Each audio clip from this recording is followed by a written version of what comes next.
जो ये सैन्य कार्रवाई हो रही है। और मैंने बताया आपको, आज की सबसे बड़ी खबर यह है कि देश के रक्षा मंत्री राजनाथ सिंह ने यह साफ कर दिया है कि ऑपरेशन सिंदूर अभी जारी है।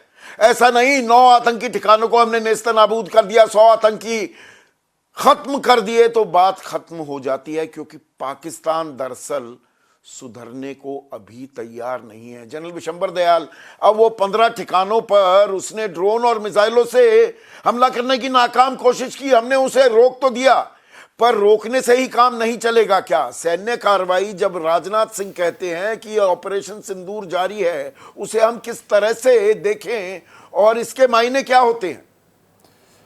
थैंक यू संदीप, बहुत बहुत शुक्रिया। और देखिए, मैं तो बहुत स्पष्ट हूँ इस मामले में कि जब पाकिस्तान ने हमारी आईबी को जो है वॉयलेट कर दिया, इंटरनेशनल बाउंड्री को, और हमारे सिविलियन या मिलिट्री टारगेट्स पर उनको ऑब्जेक्टिव बनाकर उन पर फायर कर दिया। ये दूसरी बात है कि हमारे जो डिफेंसिव सिस्टम्स थे उन्होंने उनको नाकाम कर दिया। लेकिन उसने तो एक्ट ऑफ वॉर नहीं, बिल्कुल वॉर स्टार्ट कर दी है, उसने लड़ाई का बिगुल बजा दिया है। अब बात हमारे पास है।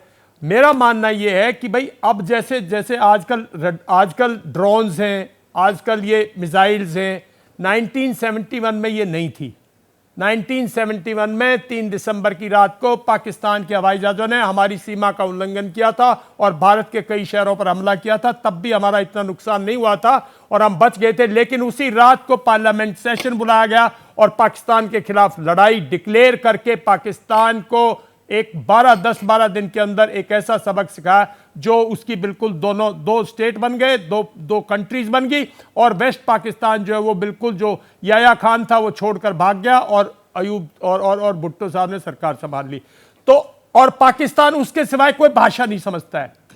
देखिए, उसने तो कर दिया और अब हमारी बारी है, हमने अटैक कर दिया। हम एक बहुत दुनिया के एक उभरती शक्ति है। उभरती शक्ति मतलब ऐसी शक्ति जो आज से 20 साल बाद हो सकता है दुनिया की सिंगल पावर हो। जिस तरह से हमारी ह्यूमन रिसोर्सेज जिस तरह से प्रोग्रेस कर रही है, ऐसी कंट्री को इसे एक्ट ऑफ वॉर लेना चाहिए। और ये चुटमुट जैसे करते, जैसे हूतीज ने मार दिया, उधर से इन्होंने मार दिया, उसने मार दिया इधर से, ये नहीं चलेगा संदीप। नहीं, आपको देखिए, आपको एक सेकंड और दो। विशंबर दयाल, हाँ। जो 15 ठिकानों पर निशाना बनाया गया, हमें उनकी तफसील में भी तो जाने की जरूरत है। देखिए, भारत ने संयम भी बरता, भारत ने किसी सिविलियन ठिकाने पर हमला नहीं किया, सैन्य ठिकाने पर भी नहीं। मैंने शुरुआत में ही कहा, ये तो हम जानते हैं, पाकिस्तानी सेना पूरी तरह से पालती पोसती है इन आतंकी तंजीमों को, पर हमने पाकिस्तानी सेना पर भी हमला नहीं किया। पर पाकिस्तान कहां हमला कर रहा है? अवंतीपुरा, जम्मू, श्रीनगर, पठानकोट, अमृतसर, कपूरथला, जालंधर, लुधियाना, नल, फलौदी, उत्तरलाई एयरबेस। और ये हमारे सारे नागरिकों, हमारे मिलिट्री टारगेट्स है ना, हमारी 3 महिलाएं 5 बच्चे हैं। संदीप, ये हमारे मिलिट्री टारगेट्स है ना, उसने तो मिलिट्री टारगेट्स पे स्ट्राइक किया है। अब वो अनसक्सेसफुल वॉर तो स्टार्ट कर दी ना उसने। अब हमें उसको अगर हम उसको बार बार ये मौका देंगे, संयम बरतेंगे और उसका जैसे वो जवाब दे रहा उसका उतना ही जवाब देंगे, इक्वल, कोई प्रोपोर्शनल या नहीं है कि प्रोपोर्शनल। उसने एक मुक्का मारा, बॉक्सिंग रिंग है भाई, किस चीज का मुक्का मार रहे हो यार? 2-4 अपर कट मारो, 2-4 स्टेट मारो, नॉकआउट करो। मेरा मानना है संदीप, उसने अपनी तरफ से, कल भी मैंने बोला था, मैं आपके शो पे नहीं आ पाया, सॉरी, कल भी मैंने बोला था, देखिए हमने तो प्योरली प्रिसाइज एक बहुत ही डिसेप्शन के जरिए एक स्ट्राइक की है जो टेररिस्ट पे की है, जो कि लीगल है, जो कि यूएन सैंक्शनड है, बिल्कुल उसमें कोई डाउट नहीं है। जब हमने इतनी संयम बरती और उसने ये किया और उसने ये जो कार्रवाई की है, अब हमें नहीं रुकना चाहिए, अब तो हमें उसको ड्रॉ करना चाहिए, बिकॉज और कोई तरीका नहीं है। जब तक आप उसको ये कह रहे थे कि विशंबर दयाल जी, जनरल विशंबर दयाल, एक हकीकत ये भी है, I totally respect your sentiments, देश के अंदर भी एक उबाल है, एक गुस्सा है, पर देखिए जंग शुरू करना वो तो आप तय कर सकते हैं, खत्म कैसे होगी यह आपके हाथ से निकल जाता है।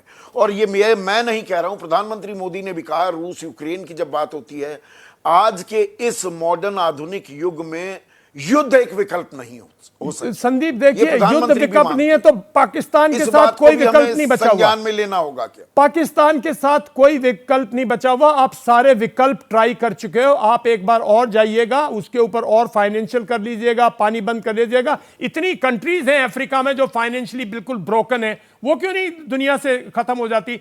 पाकिस्तान नहीं सुधरने वाला। बात सुनो, और लड़ाई है, एस्केलेट करो, आप कंट्रोल करो। इफ यू आर पावर, हमारी मिलिट्री पावर उससे सुपीरियर है, और अगर हम कॉन्फिडेंट हैं कि हम बेटर ऑर्गेनाइज्ड हैं, हमारी इकोनॉमी बेटर है, हमारी जो नेशनल पावर है, जिसको हम बोलते हैं नेशनल पावर, इसमें इकोनॉमी पार्ट है, अगर हम उससे 2 टाइम्स नहीं 4 टाइम्स सुपीरियर हैं, मिलिट्री वाइज हम उससे सुपीरियर हैं, तो फिर आप एस्केलेट कीजिए, आप कंट्रोल कीजिए। देखिए, यूक्रेन और रशिया की एक बहुत डिफरेंट कॉनोटेशन है। अगर रशिया चाहता तो जैसे ही रशिया ने डॉनबास कैप्चर किया था, रशिया लेके बैठ जाता, चुपचाप बैठ जाता, लेकिन रशिया की सैंक्शन थोड़ी कोई हटा देता।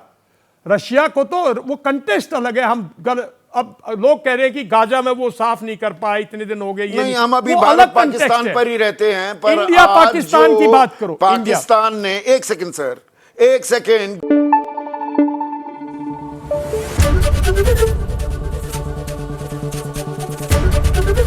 एबीपी न्यूज आपको रखे आगे।